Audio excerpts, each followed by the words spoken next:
Ќе се градат Чебрен и Галиште, но откако ќе се испреговараат најдобрите услови за Македонија, откако премиерот откри дека владата планира хидроцентралите да се градат со британски пари, министерката Божиновска вели дека заложбата е најважниот и најголемиот енергетски проект да биде во државна сопственост.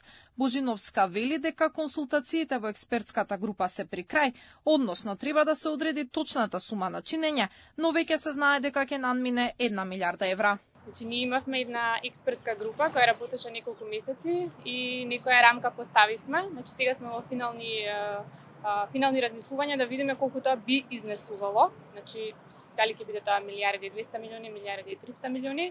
За тоа што ќе видиме точно која ќе биде висината на браната, што се ни е потребно. Кога ќе знаеме точната сума, секако ние сакаме да е наш проект, ќе видиме под кои услови, бидејќи тоа проект ќе се гради едно 7-8 години, ќе видиме и условите за плаќање, значи нема тоа да бидат одма што треба да се платат парите, ќе видиме под кои најдобри услови може да почнеме со изградба. Важноста за изградбата на хидроцентралите расте и поради тоа што ќе се обезбедат дополнителни количини вода за Тиквешко поле, а акумулациите ќе отворат и можноста за развој на туризмот во Мариовско, зашто според најавите од премиерот веќе има заинтересирани инвеститори.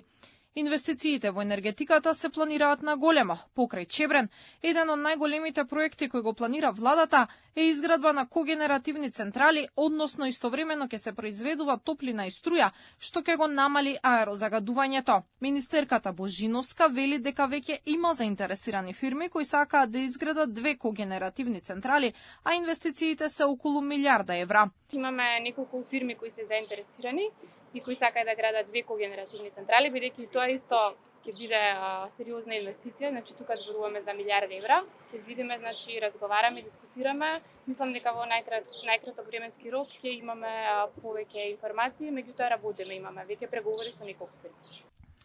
Владата планира градежен бум во енергетиката. Во текот на јуни се очекува да стартува изградбата на ветеран парк на истокот на земјава.